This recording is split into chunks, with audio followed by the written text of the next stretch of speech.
week. Let's speak to Conservative MP Michael Fabricant, who had been backing Boris Johnson. Then I think backed Penny Mordaunt. I just want to check that with Mr Fabricant. How are you feeling about the result today, Mr Fabricant? Well, I'm disappointed, actually, that it hasn't gone to the membership, because I think they should have had a say.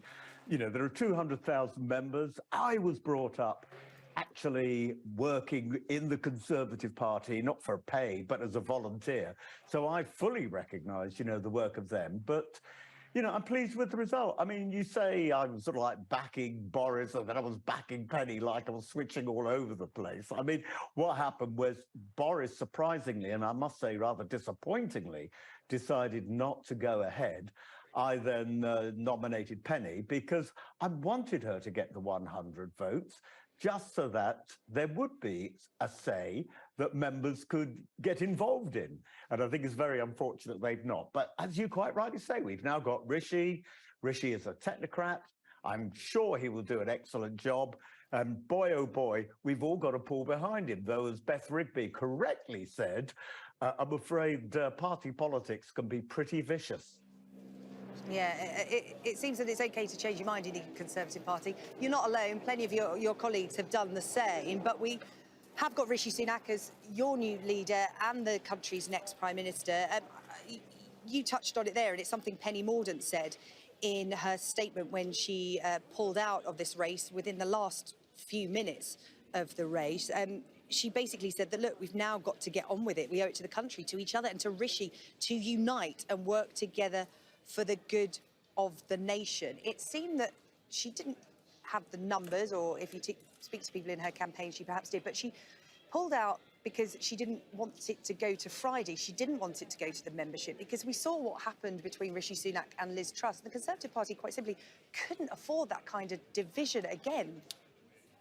Well, I think she probably didn't have the numbers, actually. I mean, if she did have the numbers and pulled out, I'd be very disappointed and wouldn't bother to nominate her, because the whole point of nominating Penny was that it should have been referred to the membership.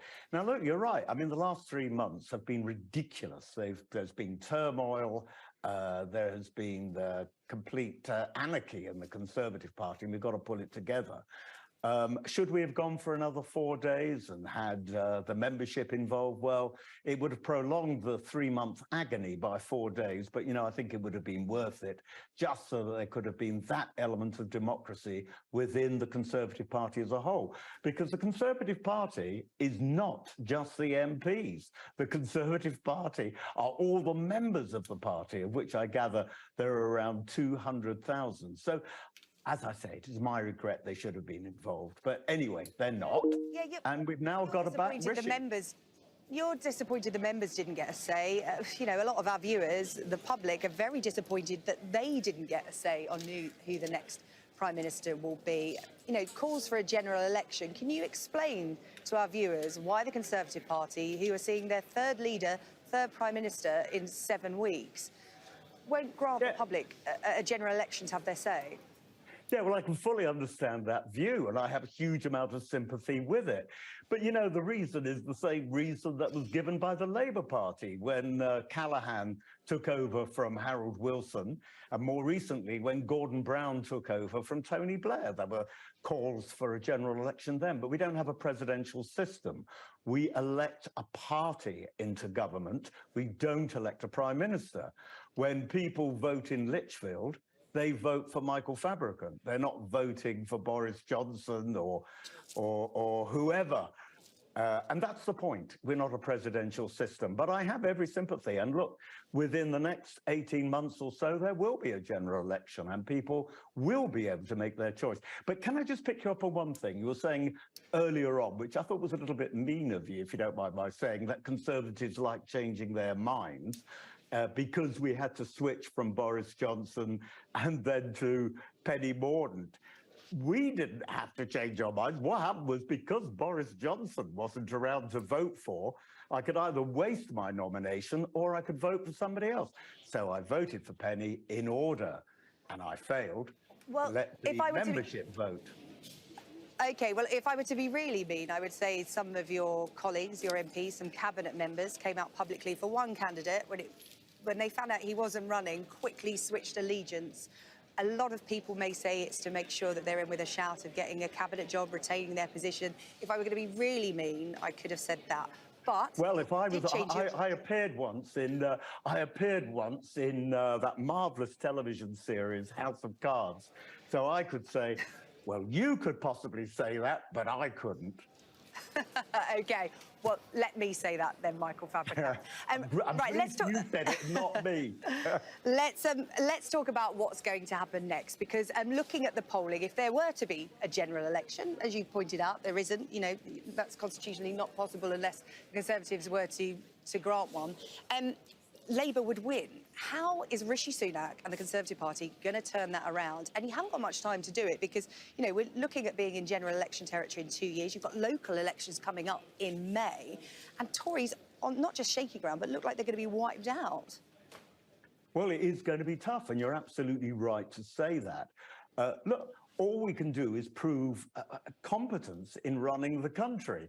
We've been showing nothing but incompetence in the last 3 months. But I would say that over the last 12 years, we have shown competence and we have got things done. And I won't bother to list them all now, but if you force me to, I will. But what we've got to show in the next I'd like a couple, because I'd like a couple. Yeah, What's happened over the last 12 years? How's life improved for people over the last 12 years? Because, you know, people will cast their mind back 12 years, but today they're looking at, you know, not being able to pay their mortgages, rising price of food, they're looking let me get a word in. Waiting lists, ambulance drivers about to go on strike. OK, you give me your list. Yes, thank you. When I worked in broadcasting, by the way, the aim was that you ask a short question and elicit a long answer. But anyway, far be it from me to criticise. We've got plenty of time. We've both got equal time to speak here, I promise. Oh, that's good. Thank you very much. Well, I'm talking about the last 10, 12 years. Fastest economy growing for most of that period in the G7. We said more recently, we wanted to get Brexit done. That's not the case anymore, though, is it? Well, don't keep interrupting me. I know at the moment it's not good. We know that because I've said the last 3 months have been, you know, very disastrous. But I was talking to you about the overall period, and people will know that that's why we kept getting re-elected. That's why we kept being in government. I don't want to keep interrupting you, but just for balance, people at home are going to say, but what we want from our Conservative government is for them to be looking after us right now. Yes. And the economy is on its knees at the moment, and that's on the Conservatives' watch. That's what they'll say. That's just what I wanted to point out. Yeah, quite right. And that's why I'm saying, you're absolutely right, spot on. And that's why I'm saying in the next 2 years, Rishi Sunak has to show competence. Rishi Sunak has to show that the United Kingdom economy is expanding again. And you know what? We look at Europe, we look at the United States. Germany is already in recession. For all I know, the United Kingdom will go into recession. I hope not. But Germany already is. France is in a bad way. Italy, almost as ever, is in economic collapse. And that's why they've just had a change of leader to a very right-wing, and some Italians say a fascist leader, but I think that might be unfair. So while I know that the electorate quite rightly aren't going to sort of say, oh, yeah, but things are even worse in other countries, providing Rishi is given the ability, and that means all the Conservative MPs supporting him now because he is our Prime Minister, I think that there is a chance that we will possibly win the next election. But the other point is that Keir Starmer has to say what he wants to do. And he says absolutely nothing at the moment, and people know that as well. All he does is criticise and carp. He comes up with no suggestions of his own. Well, the Conservatives are the party of government, so, you know, we do want to hear how you're going to fix things. When Liz Truss came in, and Boris as well, they put the economy and the NHS front and centre. You know, the NHS waiting times, unprecedented waiting times. This record began the longest waiting times for treatment. We're talking about ambulance drivers going on strike potentially. They're balloting for that. Nurses as well. Again, you know, we referenced the 12 years of Conservative government. That's where you find yourself today. How are the Conservatives going to turn that around in 2 years? Well, I think Two things, really. I think, one, we've got to describe the context that this all happened. And I think most people realise that a once-in-a-100-year pandemic put on huge strains on the National Health Service. And I think most sensible people realise that. The electorate aren't fools.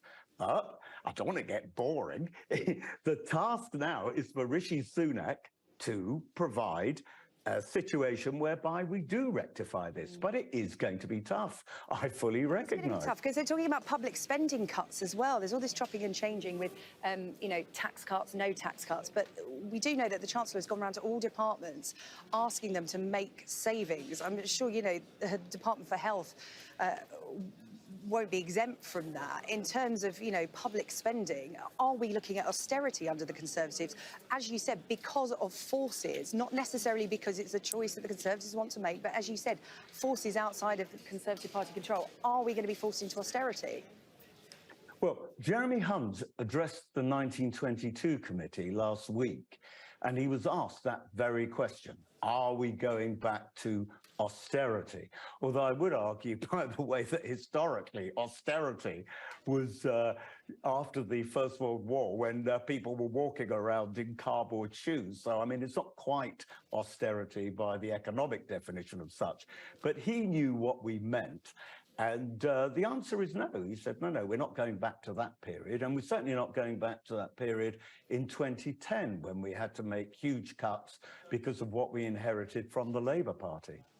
OK, but if it's not called austerity, if there are public spending cuts and inflation is going up, that's austerity by another means, isn't it? It might not be calling it that, but that's what the picture is looking like under a Conservative government at the moment. That's the reality facing people. You talk about cardboard shoes. There are families that can't afford new shoes. They can't afford their shopping at the moment. So I'm just trying to get some kind of sense of how bad, the squeeze is going to be under the Conservative government, because there does have to be cuts. We've got to spend within our means.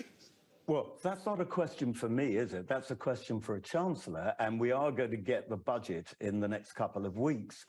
But we know that we have to protect the NHS. We also know that we have to protect education and the Ministry of Defence. Where the cuts will come, I don't know. Will they be cuts, or will there merely be less increase in expenditure? Because, it's very common with opposition politicians, and the same goes for us, by the way. When we were in government, in opposition, we would have said the same about a Labour government. But it's very easy to talk about cuts when really it's a cut in the amount of increase, but it's still an increase at the end of the day. Let's just see what happens. But you're quite right to pose the question: how is the Conservative Party going to regain the initiative? And as I throw it back to you correctly, I say it's completely in Rishi's hands now to make sure that the Conservative government does do that, and that Keir hopefully we're going to Starmer find has out, some Mr. answers. Fabricant.